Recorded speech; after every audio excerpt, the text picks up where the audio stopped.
Hi నమస్తే welcome to Myra media. నేను మీ కేవీఆర్. ఆంధ్రప్రదేశ్ రాజకీయాల్లో నిన్న ఒక అనూహ్య పరిణామం చోటు చేసుకుంది. Senior most IAS Loksatta party అధినేత జయప్రకాష్ నారాయణ గారు అనూహ్యంగా కూటమికి మద్దతునిస్తూ నిన్న ఒక స్పీచ్ ఇచ్చారు. దీనికి సంబంధించి ఆంధ్రప్రదేశ్లో ఒక రకమైన చర్చ జరుగుతుంది. దాని మీద మనం సమగ్రంగా అడిగి తెలుసుకునే ప్రయత్నం చేద్దాం. Good morning sir. నమస్తే వెంకట్రామ్. సార్, కూటమికి మీరు మద్దతు ప్రకటించారు.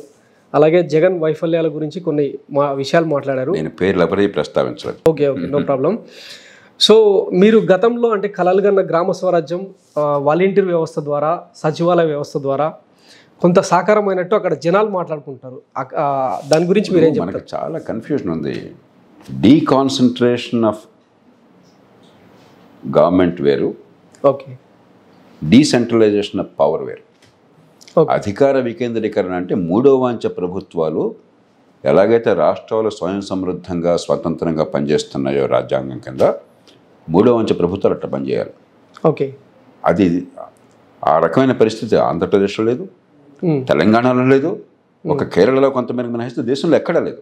ఓకే, కాబట్టి గ్రామీణ ప్రభుత్వాలు లేక మూడో వంచ ప్రభుత్వాలు స్థానిక ప్రభుత్వాలకి మీరు పరిపాలన పరంగా చేసే ఏర్పాట్లకి ఏమీ సంబంధం లేదు.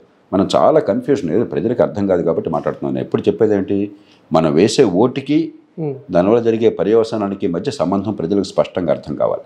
ఓకే, మనం కట్టే పన్నులకి దానివల్ల మనకు అందే సేవలకు మధ్య సంబంధం అర్థం కావాలి. ఓకే, నేను ఇక్కడ అపార్ట్మెంట్లో ఉన్నాను, నెల మెయింటెనెన్స్ కడుతున్నాము, ఇక్కడ మంచి వాళ్ళని సమర్థుల్ని ఎంపిక చేసుకున్నాము. లిఫ్ట్ పని చేయకపోతే ఆయన చేయట్లేదు, లిఫ్ట్ పని చేయట్లేదు, నా డబ్బు అందుకే ఇచ్చాను నేను. ఓకే, పార్కింగ్ బాగోకపోతే ఆయన సరిగ్గా పని చేయట్లేదు, పార్కింగ్ బాగోలేదు, డబ్బు అందుకే ఇచ్చాను, నాకు న్యాయం జరగటం లేదు. ఓకే, నాకు నీళ్లు రాకపోతే అపార్ట్మెంట్లో నీళ్లు అందించే బాధ్యత అయింది, నీళ్లు అందట్లేదు, తప్ప ఆయన జరుగుతుంది, నా డబ్బు వేస్ట్ అవుతుంది, నాకు అర్థం అవుతుంది. అప్పుడు ఓటు రాణిస్తుంది. ఈ దేశంలో దాదాపు ఎక్కడ మూడో వంచ ప్రభుత్వాలు లేవు, ఆంధ్రప్రదేశ్లో లేవు. కాబట్టి చాలా ప్రజల మనసులో కన్ఫ్యూజన్, ఏదో రకరకాల పదాలు వాడేస్తున్నాం మనం చాలా సులభంగా.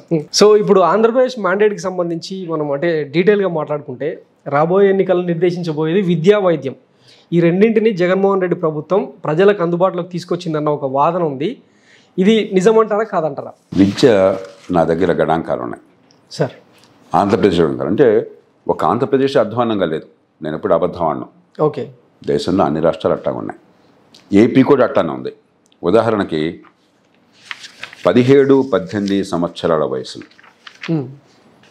17-18 సంవత్సరాల వయసులో 2వ తరగతి స్థాయి ఒక చిన్న పారా చదవటం ఓకే, ఆంధ్రప్రదేశ్ గ్రామీణ ప్రాంతాల్లో 25% మందికి రాదు.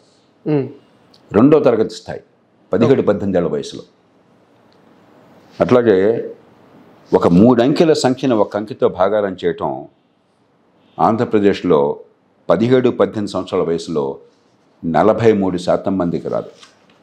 ఓకే, రాత్రి 9:30కి పడుకున్నావయ్యా, పొద్దున్న 5:30కి లేచావు, ఎన్ని గంటలు పడుకున్నావు అని ప్రశ్న అడిగితే ఆంధ్రప్రదేశ్లో 36% మందికి 17-18 సంవత్సరాల వయసులో ఓకే చెప్పడం తెలియదు. అట్లాగే మార్కెట్లో కూరగాయలు తూకం వేద్దాం, బీరకాయలు 3.5 కేజీలు కొందాం, దానికి ఏ వెయిట్స్ పెట్టాలో తూకంలో రాళ్ళు పెట్టు అని చెప్పంటే 17-18 ఏళ్ల వయసులో 35% మంది పెట్టడం రాదు. ఓకే, విద్య అంటే బిల్డింగులు కట్టడం కాదు. విద్య అంటే అధ్యాపకులు జీతాలు ఇచ్చి మరి కొత్త ఉద్యోగాలు ఇవ్వటం కాదు. విద్య ఉపాధి కార్యక్రమం కాదు. ఓకే, విద్య అంటే సామాన్యుల పిల్లల బుద్ధి వికసించాల. ఏ కులంలో ఏ కుటుంబంలో పుట్టిన తెలివితేటలు ప్రతి బిడ్డకే ఉన్నాయి, దేవుడు ఇచ్చాడు లేకపోతే ప్రకృతి ఇచ్చింది. మనం ఏం చేస్తున్నాం అంటే ప్రజల అమాయకత్వాన్ని ఆసరాగా చేసుకుని పైపైన మసిగూసి మరడిగా చేసి అన్ని రాష్ట్రాల్లో, ఒక రాష్ట్రం అని చెప్పలేదు, ఇది హడావిడి చేసి ఇది పరిపాలన అనుకుంటున్నాం, ఇది ఫలితాలు అనుకుంటున్నాం. కాబట్టి ఆంధ్రప్రదేశ్లోనే కాదు, నేను మళ్ళీ చెప్తున్నా, దేశం కూడా విద్య పరమ అధ్వానంగా ఉంది, ఏపీలో కూడా అధ్వానంగా ఉంది. ఓకే, మనం ఏదో మధ్యలో నటించేస్తే ఉపయోగం లేదు, మనం మోసం చేసుకుంటే ఉపయోగం లేదు. అయితే రీసెంట్గా అంటే కొన్ని సెంట్రల్ ఏజెన్సీస్ కూడా కేరళను సర్పాస్ చేసి లిటరసీలో నెంబర్ 1. ఇప్పుడు ప్రతి పార్టీ వాళ్ళ వాదన వాళ్ళు చెప్పుకుంటారు. ప్రతి ప్రభుత్వంలో కొంత మంచి జరుగుతుంది. ఓకే, సెలెక్టివ్గా మీకు కావాల్సింది మీరు చెప్పుకుంటారు.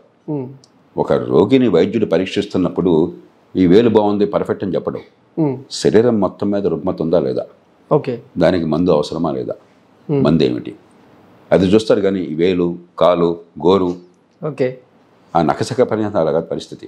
ఓకే. చేత నేను ఏం చెప్పాలో చాలా సమగ్రంగా గణాంకాల ఆధారంగా ఆర్థిక క్రమశిక్షణ ఎట్లా ఉంది, ప్రభుత్వంలో నుంచి వచ్చిన సమాచారం ఆధారంగా ఓకే. 50% అప్పులు కానీ, ప్రత్యక్ష అప్పులు కానీ, పరోక్ష అప్పులు కానీ 50%కి వచ్చేసాం. ఓకే. 20% దాటకూడదు. అప్పు చేసి పప్పు కూడా తింటున్నాం. అప్పు చేసిన డబ్బు ఏ కుటుంబమైనా కూడా పెట్టుబడిలోకి ఉపయోగిస్తుంది. ఓకే. పిల్లల భవిష్యత్తును కాపాడుతుంది. విభజిత ఆంధ్రప్రదేశ్ తర్వాత అంటే సంపద సృష్టి అనేది జరగలేదు కదా, అంటే అంత ర్యాపిడ్గా. గతంలో చంద్రబాబు ప్రభుత్వం అప్పుడప్పుడే ఫౌండేషన్ ఇస్తా అందుకని వచ్చింది. ఇప్పుడు ఈ ప్రభుత్వం ఆ ప్రభుత్వం నాకు అనవసరం. మన పక్కన ఉన్నటువంటి ఒరిస్సా రాష్ట్రం మనతో పోలిస్తే పేద రాష్ట్రం. నిజంగా ఒరిస్సా ప్రజల కంటే మన ఆంధ్రప్రదేశ్ ప్రజలు మరింత చురుకైన వాళ్ళు. ఎందుకంటే పూర్వం నుంచి బ్రిటిష్ పాలన నుంచి కొంచెం ముందు కాలంలో విద్య వచ్చింది. విద్యను ఒక ఉద్యమంగా, నైపుణ్యం పెరగటం, వృత్తులు చేపట్టడం ఒక ఉద్యమంగా ఆనాడు 50 ఏళ్ల క్రితం నుంచి చేశారు, 70 ఏళ్ల క్రితం నుంచి చేశారు. అందుకనే ఆంధ్రప్రదేశ్ నుంచి దేశం నలుమూలలా, ప్రపంచం నలుమూలలా వేల మంది, లక్షల మంది అసంఖ్యాకంగా వివిధ రంగాల్లో అద్భుతమైన కీర్తిని పొందారు, పేరు పొందారు. అలాంటి రాష్ట్రాన్ని పోలిస్తే ఒరిస్సా నిజంగా పేద రాష్ట్రం. కానీ ఒరిస్సా ఈవేళ రెవెన్యూ మిగులు 26,000 కోట్ల రూపాయలు ఉంది. 26,000 కోట్ల రూపాయలు అంటే వాళ్లకు పన్నుల రూపంలో వచ్చిన డబ్బు జీతభత్యాలకి, వడ్డీలకి, సంక్షేమానికి ఖర్చు పెట్టగా 26,000 కోట్ల రూపాయలు మిగిల్చి, అంటే ఒక కుటుంబం ఎలా అయితే పిల్లల భవిష్యత్తు కోసం పొదుపు చేస్తుందో ఆ డబ్బుతో పాటు అప్పులు తీసుకొచ్చి మొత్తాన్ని మళ్ళీ అభివృద్ధి కోసం వినియోగిస్తుంది. ఓకే. వేగంగా పెరుగుతున్నారు. 26,000 కోట్ల రూపాయలు. పోనీ రాజకీయంగా నష్టపోతున్నారా? ప్రజల్లో అపారమైన ఆదరణ. 20 ఏళ్లుగా అదే ముఖ్యమంత్రి గారు. ఆయన నాకు బంధువు కాదు. ఓకే. ఆయన నేను కలవడం కూడా కలవలా. నవీన్ పట్నాయక్ ఎందుకు మాట్లాడాలి ఆయన గురించి? అవును. కాబట్టి మనం సమగ్రంగా చూడాలి ఏం జరుగుతుందో. ఈ మొక్క చూసి ఈ మొక్క చూస్తే కాదు, సమ్యక్ దృక్పథం మొత్తం ఏం జరుగుతుంది. ఇప్పుడు మరి బెండపూడి విద్యార్థులు కొంతమంది యుఎన్ పోయి మాట్లాడారు. ఇవన్నీ ఫ్యాక్ట్స్ కాదంటారా సార్? మళ్ళీ అదే చెప్తున్నాను. మీరు అంటే ఎంతో కొంత అప్లిఫ్ట్మెంట్ అయ్యే క్రమంలో ఉంది కదా. ఆర్థికాభివృద్ధి ఒక్కటే భారతదేశ భవిష్యత్తుకి వేళ సోపానం. ఓకే. పేదరికంలో ఉన్న దేశంలో పేద ప్రజల కడగండ్లు తీర్చేది, పేదరికాన్ని తొలగించేది, సంపాదించే శక్తి రావటం. ఏ కుటుంబాన్నైనా చూడండి మీరు, అందులో హ్యూమన్ రిసోర్స్, ఏ కుటుంబమైనా చూడండి మీరు. హ్యూమన్ రిసోర్స్ చెప్పాను కదా, విద్య ఇదే హ్యూమన్ రిసోర్స్. ఇంకా చెప్పాలా? కాబట్టి మనమే చెప్పుకుంటాం కొంత ఆత్మవిశ్వాసం కోసం, కొంత ఏదో చెప్తుంటాం. కానీ నిజాయితీగా రాష్ట్రం కానీ దేశం కానీ, ఒక రాష్ట్రానికి వర్తిస్తుంది, అన్ని రాష్ట్రాలకు వర్తిస్తుంది, దేశానికి వర్తిస్తుంది. ఓకే. మన నిజాయితీగా అంచనా వేసుకుని పెట్టుబడులు పెట్టడము, పద్ధతులు రూపొందించడము, ఫలితాలు తీసుకురావటం, ప్రజలకి మార్పును తీసుకురావటం. ఆర్థికాభివృద్ధి ఒక్కటే దేశానికి ఉన్న శరణ్యం. ఇవాళ శరవేగంతో కొన్ని రాష్ట్రాలు ముందుకెళ్తుంటే మనం నోట్లో పెట్టి చూడాల్సి వస్తుంది. పెట్టుబడి పెట్టేవాళ్ళు అనాథలుగా ఉన్నారు. 1,00,000 కోట్ల రూపాయలు కాంట్రాక్టులు చేసి, ప్రభుత్వానికి పనులు చేసి, సప్లైలు చేసి డబ్బులు రాక అఘోరిస్తున్నారు. ఇదే విషయానికి సంబంధించి మీరు గతంలో జగన్మోహన్ రెడ్డి సర్కార్ని ప్రశంసించారు కదా సార్? ఈనాడు ప్రశంసించారు. ఊరికి అనవసరంగా నా ఒక్క మాట అనేది దానికి అతిశయోక్తులు అడుగుతున్నారు. ఓకే. విద్య కోసం ఖర్చు పెడితే సంతోషమే, కానీ ఫలితం రావాలంటున్నాను. ఎన్నోసార్లు చెప్పాను. విద్య పేరుతో కొన్ని వేల కోట్ల రూపాయలు ప్రతి బిడ్డకి డబ్బులు ఇస్తామంటున్నారు, ఇస్తున్నారు. అది విద్య కాదు. విద్య ప్రమాణాల విద్య. Byju's content, GP content provide చేస్తున్నాం. ఇవన్నీ వర్కౌట్ చివరికి ఏం కావాలా? చివరికి ఏం కావాలా? ఫలితం ఏంటి? బుద్ధి వికసించాలి కదా. బుద్ధి వికాసం లంగబెల్లు చెప్పా కదా మీకు. ఓకే. ఇది ఫలితం అయితే ఏం ఉపయోగం? అదే నాకు కావాల్సింది. ఎన్ని వేల కోట్లు మీరు ఖర్చు పెట్టడంలో మన పాలకులంతా దిట్టలు. అవును. ప్రజల డబ్బుని మంచినీళ్ళ చాలా విలువైనటువంటివి. దుబారా చేయడంలో మన వాళ్ళు దిట్టలు, కంకిరం చేయడంలో దిట్టలు, ఇటీవల కాలంలో పంపిణీ చేయడంలో దిట్టలు. కానీ ప్రభుత్వం నుంచి కావాల్సింది నిజంగా ఎలాంటి ఫలితాలు వస్తున్నాయి, మౌలిక సదుపాయాలు, పెట్టుబడులు, ఉపాధి కల్పన, బుద్ధి వికసించడము, జీవన ప్రమాణాలు పెరగటము. దాని రకంగా చూడాలి. కానీ ఈ మొక్క ఎవడు బాబుగాడు సొమ్ముతో చేయట్లా, మా పన్నుల డబ్బుతో చేస్తున్నారు. ఓకే. ఇంత డబ్బుతో ఎక్కడో చోట చిన్న రోడ్డు పడవచ్చు, ఆ రోడ్డు చూపెట్టి అంత అద్భుతంగా చేసామంటే ఎట్లాగా? మొత్తం మీద మీ పన్నుల డబ్బులతో ఏం జరుగుతుంది? ఈ దేశ ప్రజలకి న్యాయం జరుగుతుందా లేదా? ఎల్లకాలం బేదలుగా ఉండాల్సిందేనా? పుచ్చుకునే చేతులా బేదలకు ఇంకా వేరే అర్హత లేదా? ఓకే. బేదలు రుణపడి ఉండాలా? మీకు ఏమన్నా మీ సొంత సొమ్మ ఏమన్నా దానం చేస్తున్నారా? దానకరుణలా మీరు? వాళ్ళు పుచ్చుకునే చేయా? ఎంత అవమానమైన ధోరణిది. దేశంలో ఎవరు మాట్లాడినా కూడా ఈ రకమైనది. అవును. కాబట్టి ఈవేళ ఆంధ్రప్రదేశ్ కానీ దేశంలో కానీ ఆర్థిక ప్రగతి లేకుండా, ఆర్థిక ప్రగతి అంటే సంపద సృష్టి అంటే ప్రజలకి ఉమ్మడిగా అవసరమైన వస్తువుల్ని, సేవల్ని ఉత్పత్తి చేసేటువంటి శక్తి, నైపుణ్యం. అది కలగాలంటే నైపుణ్యం. మేధస్సు వికాసం, పెట్టుబడులు, ఒక చట్టబద్ధమైన పాలన, గూండా రాజ్యం కాకుండా, మాఫియా రాజ్యం కాకుండా. ఓకే, దానికోసం కావాలి. ఉత్తరప్రదేశ్ ఉంది నిరుపేద రాష్ట్రం. మనలో సగం తలసరి ఆదాయం ఉంది తెలంగాణతో పోలిస్తే. 74,000 కోట్ల రూపాయలు మిగులు చూపెడుతున్నారు, పైన అప్పులు తీసుకొస్తున్నారు. ఒకప్పుడు చాలా అసలు ఉత్తరప్రదేశ్ ఏమైపోతుందో, ప్రపంచంలో 5వ పెద్ద దేశం ఇది, 26 కోట్ల జనాభా ఉంది అనుకున్న రాష్ట్రం ఇవాళ శరవేగంగా ముందుకెడుతున్నారు. అది కావాలి. తెలుగు ప్రజలకి ఆ శక్తి ఉన్నది, ఆ హక్కు ఉన్నది. మనం అధికారం కోసం శత్రు రాజ్యాలు పోరాడుకుంటున్నట్టుగా, ఏదో రాజ్యాల మధ్య పోరాటంలాగా, వ్యక్తుల మధ్య పోరాటం, కుటుంబాల మధ్య పోరాటం నడుపుతున్నారు తప్పితే, లేకపోతే కులాల మధ్య పోరాటం, కులాలకు ఆపాదించి ఆ కులాలను అప్రతిష్ట పాలు చేస్తున్నారు. మీ రాజకీయ అనుభవం, మీ ఐఏఎస్ అనుభవం చూస్తుంటే దీనికి ఎండ్ కార్డ్ ఎప్పుడు పడే అవకాశం ఉంది సార్? అంటే అవకాశం ఉందంటారా ఈ కులమత రాజకీయాలకు? ఖచ్చితంగా నేను చాలా ఆశావాదిని. ఎప్పుడు వస్తుందంటే పట్టణీకరణ మరింత జరగాలి. మీరు అంటే 96లో లోక్సత్ ఆర్గనైజేషన్ స్థాపించిన కాడ నుంచి చూస్తున్నారు. ఇప్పుడు పెరుగుతుంది తప్ప తగ్గట్లేదు కదా కరప్షన్. మనందరం కూడా నిరాశకూడదు. నేను ఎప్పుడు చెప్తుంటాను, ఓకే, అన్నీ చెడిపోవాలి భారతదేశంలో. ఉదాహరణకు పూర్వం సంక్షేమం ఉండాలని చెప్పంటే మధ్యలో బోల్డ్ అన్ని లొసుగులు ఉండేవి. ఇవాళ కనీసం డిజిటల్ టెక్నాలజీతో చివరి మనిషి సంక్షేమం ఎక్కడ లంచాలు లేకుండా అందుతుంది కదా. ఓకే, ఒకప్పుడు ఫోన్ కావాలంటే తలప్రాణం తోక్కొచ్చేది, లంచాలు ఇవ్వాల్సి వచ్చేది. నేను లోక్సత్తా పెట్టినప్పుడు ఫోన్ లేక రాజశేఖర రెడ్డి గారికి ఫోన్ చేశాను. అక్కడ జగన్మోహన్ రెడ్డి గారు ఏదో ఆఫీస్ పెట్టే కంపెనీ నడుపుతుంటే అక్కడ అద్దెకి తీసుకున్నారట. కాకతాళీయంగా అద్దెకి నేను ఆ ఆఫీస్ తీసుకున్నాను. వారు ఆఫీస్ మూసేశారు ఏ కారణంగానో, ఆ కంపెనీ మూతపడింది ఏదో. అప్పుడు ఫోన్ నాకు వదిలేండి, మీరు నా డబ్బులు ఇస్తానని చెప్పి రాజశేఖర గారు ఫోన్ చేశారు. అది జరిగిన రోజు పక్కన పెడదాం. అది పరిస్థితి. ఇవాళ 100 కోట్ల మందికి ఫోన్లు వచ్చినాయి. ఒకప్పుడు కరెంట్ ఉండేది కాదు. మనం 10 నిమిషాలు మాట్లాడుకుంటే 10 సార్లు కరెంట్ పోయేది. ఇవాళ కరెంట్ వస్తుంది. కాబట్టి ఒక అద్భుతమైన కాలంలో మనం ఉన్నాం. కానీ ప్రజలేమో ఆర్తితో ముందుకెళ్లే ప్రయత్నం చేస్తున్నారు, ప్రతి కుటుంబం కూడా. ప్రభుత్వాలు ప్రజలకు ప్రభుత్వాల మీద ఆశలు ఉన్నాయంటారా? ప్రభుత్వాలు వెనక్కి లాగుతున్నాయి దుబారా ఖర్చుతో. మన అమాయకత్వాన్ని, మన అవిద్యని ఆసరాగా చేసుకుని ప్రజల్ని వీళ్ళతో భృత్యుల్లాగా, వాళ్ళ సేవకుల్లాగా, వీళ్ళు రాజుల్లాగా ప్రవర్తిస్తున్నారు. నేను దాన్ని పూర్తిగా వ్యతిరేకిస్తాను, ద్వేషిస్తాను. మనిషి ఆత్మగౌరవాన్ని కాపాడాలి, మనిషి శిక్ష సామర్థ్యాలు పెంచాలి, ఎవరి కాళ్ళ మీద వాళ్ళు నిలబెట్టాలి, నిజమైనటువంటి బుద్ధి వికాసం కలగాల. తెలివితేటలు ఏ ఒక్కడి సొత్తు కాదు, అందరికీ ఉన్నాయి. పేదలు ఎప్పుడు పుచ్చుకునే చేతులు కారాదు, పెరిగే చేతులు కావాలి. 10 మందికి ఉపాధినిచ్చే చేతులు కావాలి, శక్తి సామర్థ్యాలు వికసించాలి. కాబట్టి అలాంటి లోకంలోకి వెళ్లకుండా ప్రజల్ని మభ్యపెట్టి అయితే ఓటు డబ్బులతో కొనటం, తర్వాత తాత్కాలికమైన తాయిలాలు మాత్రమే పరిపాలనగా చేయటం, కులం మతం పేరుతో రెచ్చగొట్టి ఉన్మాదం నింపటం, ఇది పద్ధతి కాదు, ఏ పార్టీ చేసినా కూడా. ఓకే, కాబట్టి కానీ మారుతుంది. ఎందుకంటే ఇప్పుడు మారుతుందంటే, అందుకే నేను చెప్పేది ఆర్థిక ప్రగతి ఒక్కటే మార్గం.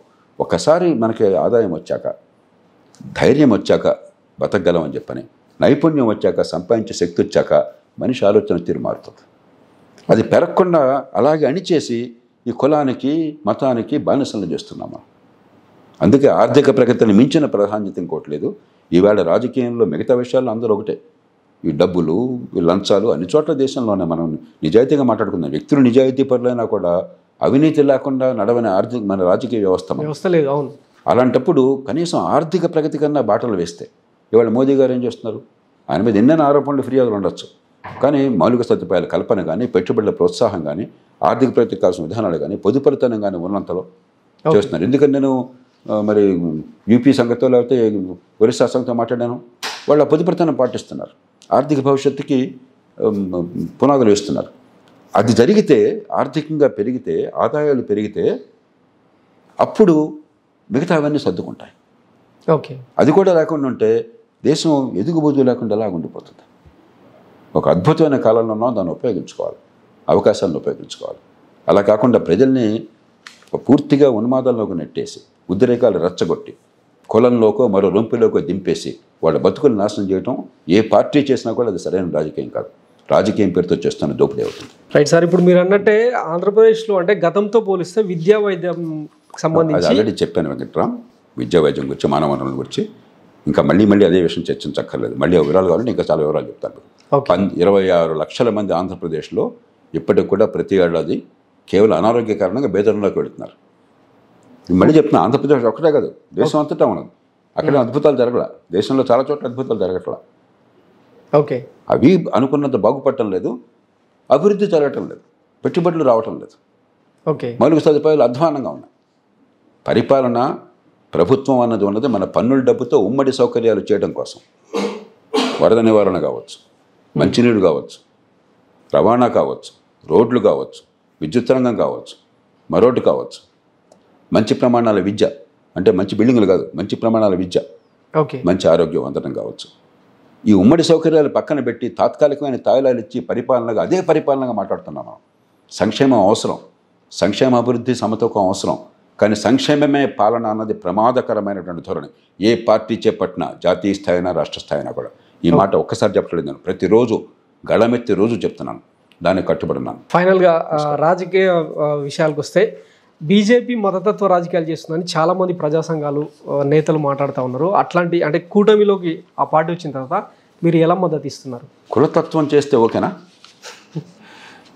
కులం చుట్టూ రాజకీయం చెప్తే ఓకేనా? అది కూడా రాంగే.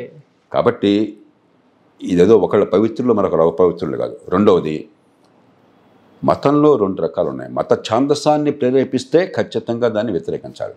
ఓకే, మత ఛాందసంలో ముఖ్యంగా భారతీయ సాంప్రదాయంలో 2 సమస్యలు ఉన్నాయి.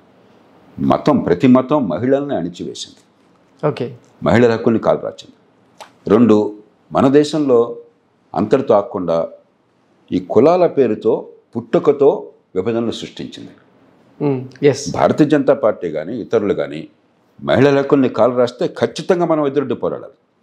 నాకు అర్థమైనంత వరకు ప్రధానమంత్రి కానీ భారతీయ జనతా పార్టీ కానీ ఈవేళ మహిళలకు విద్య కావాలి, మహిళలకు రాజకీయంలో భాగస్వామ్యం కావాలి, సమాన హక్కులు, మహిళలకి సంతానోత్పత్తి హక్కులు. అమెరికా లాంటి దేశంలో గర్భస్రావం గురించి గందరగోళం జరుగుతుంది. మన దేశంలో ఒక్క మాట ఉందా? ఎక్కడన్నా వ్యతిరేకమైన ఉందా? మహిళలకు ఆస్తి హక్కు సమానం కావాలి అంటే ఏంటి? మతాన్ని అధిగమించి, మత సాంప్రదాయాన్ని అధిగమించి ఓకే, ఆధునీకరణ చేయాలని చేస్తున్నారు. అక్కడ నాకు తెలుస్తుంది, తప్పు కనిపించట్లా. అలాగే కుల వ్యవస్థ విషయంలో బీసీలు కానీ దళితులు కానీ వారందరికీ అవకాశం కలగాలి, ఆర్థిక వ్యవస్థలో వాళ్ళు పెరగాలి అంటున్నారు. కానీ కులాన్ని పాటించి వాళ్ళని అడగదొక్కాలని చెప్పి అంటారు. అలా అన్నారు అనుకోండి, ఖచ్చితంగా పోరాడాలి. ఓకే, కాబట్టి కులాన్ని కొన్ని సందర్భాలు మతం లేకుండా, నాకు మతం లేదు, మతం లేని ప్రసక్తి లేని రాజకీయం చేస్తే అద్భుతం, నేను సంతోషపడతాను. ఓకే, కానీ మతంలో ఉన్న ఉదాత్తమైన అంశాలను ఉపయోగించి, మతంలో ఉన్న చెడుని నిర్జించి ప్రజల ఆలోచనలు పెంచే ప్రయత్నం చేస్తే దానికి పెద్దగా తప్పట్టాల్సిన అవసరం లేదు. ఓకే, మనం ఈవేళ ఒక ప్రజాస్వామ్యం ఇంకా బలోపేతం కాల పూర్తిగా ఈ దేశంలో. బలమైన ప్రజాస్వామ్యం ఉన్నా కూడా నిజమైన ప్రజాస్వామ్యం ఇంకా వెళ్ళునుకోవాలి. ఓకే, అలాంటి నేపథ్యంలో ప్రజల్లో ఆత్మవిశ్వాసం కలగడం కోసం, గత సాంప్రదాయంలో ఉన్న మూఢత్వాన్ని తొలగించడం కోసం, అన్యాయాన్ని నివారించడం కోసం ప్రయత్నం జరిగితే దాన్ని మనం హర్షించాలి. అలా కాకుండా మూఢనమ్మకాలని, ఛాందస్ నమ్మకాలని మనలో పెట్టి మన హక్కుల్ని కాలరాస్తే, మహిళల హక్కులు కావచ్చు, మూఢనమ్మకాల పేరుతో జీవితాలు నాశనం చేయడం కావచ్చు, ఓకే, లేకపోతే కులం పేరుతో అణగదొక్కడం కావచ్చు, దాన్ని చేస్తే ఏ పార్టీ చేసినా కూడా దాన్ని వ్యతిరేకించాలి. ఓకే, అంతేగాని ఈవేళ ఇన్ని కులాలు, వర్గాలు, మతాలు, ప్రాంతాలు ఉన్న దేశంలో రాజకీయ పార్టీలు ప్రాంతాన్ని వాడుతున్నాయి, కులాన్ని వాడుతున్నాయి, మతాన్ని వాడుతున్నాయి, భాషని వాడుతున్నాయి. అది లేని రాజ్యాన్ని కోరుకుందాం, కానీ ఈలోగా దాన్ని చెడుకు ఉపయోగిస్తున్నారా, మంచికి ఉపయోగిస్తున్నారా? ఓకే, అది చూడండి. ఫైనల్గా ఏపీ మ్యాండేట్ ఎలా ఉండబోతుంది సార్ మీ రాజకీయ అనుభవం ప్రకారం? నేను జ్యోతిష్యుడిని కాదు. ఓకే, ఎంతో కొంత అసెస్మెంట్ ఉంటుంది కదా మీకంటూ. దాని అవసరం నాకంటే బాగా చెప్పగల వాళ్ళు ఉంటారు. ఓకే, నేను ఊరికే ప్రజలను అలరించడం కోసం మాట్లాడేవాడిని కాదు. ఈ దేశ భవిష్యత్తు వచ్చే 50 ఏళ్ళ నుండి ఆలోచించేవాడిని నిరంతరం. ఓకే, కాబట్టి నాకు కావాల్సింది ఎవరు గద్దెనెక్కారని కాదు, తర్వాత ఏం జరుగుతుందని. ఎన్నికలు ఎవరు నెగ్గుతారు నాకు ముఖ్యం కాదు, ఓకే, ఎన్నికలయ్యాక ఏం జరుగుతుంది, ఎలా జరగాలి. అందుకే ఒక నిర్దిష్టమైన ప్రణాళిక ఇచ్చాను. నేను ఊరికే ఎన్డీఏకి మద్దతు ఇచ్చి ఊరుకోలే నేను. ఓకే, ఏ రకంగా మనం ఆర్థిక క్రమశిక్షణ పాటించాలి, ఏ రకంగా కనీసం 100 చిన్న పట్టణాల అభివృద్ధికి ప్రభుత్వం దోహదం చేసి ఎక్కడికక్కడ చిన్న చిన్న ఉద్యోగాలు, 15-20 వేల రూపాయల ఉద్యోగాలు మహానగరాలకు పోయి వలసపోయి మరి రెక్కడ దగ్గర అంటే ఒక్కడగా బిక్కుకొని బతికే అవసరం లేకుండా, ఆలనా పాలన లేని పరిస్థితులు ఉండకుండా గౌరవంగా గ్రామంలో ఉంటేనే చిన్న పట్టణంలో ఉద్యోగం చేసుకోవటం, వ్యవసాయం పరిశ్రమలు చూసుకోవటం, అది దానికి ఏర్పాట్లు అట్టా చేయాలి. ఓకే, చట్టబద్ధ పాలన కనీస ప్రమాణాలను ఏం చేయాలి, వ్యవసాయ రంగాన్ని ఏం చేయాలి, సంక్షోభంలో ఉన్న వ్యవసాయ రంగాన్ని నిర్దిష్టమైన ప్రణాళిక ప్రజల ముందు పెట్టాను. కాబట్టి రేపొద్దున ఎన్డీఏ ప్రభుత్వం రాష్ట్రంలో ఏర్పడినా కూడా ఆ తర్వాత కూడా ఖచ్చితంగా ఈ అంశాల మీద దృష్టి పెట్టేట్టుగా ఒత్తిడి తీసుకురావాలి, వాటిని సాధించాలి. మనం ఎవరు గెలుస్తారని పోరాటం కాదు, ఏం జరగాలని చెప్పిన దాని మీద పోరాటంలో ఉన్నాం. Okay. Okay, thank you very much sir, me valuable time ఇచ్చి మా మైరా మీడియా ప్రేక్షకులకి. ఇది జయప్రకాష్ నారాయణ గారి అంతరంగం. Thank you very much.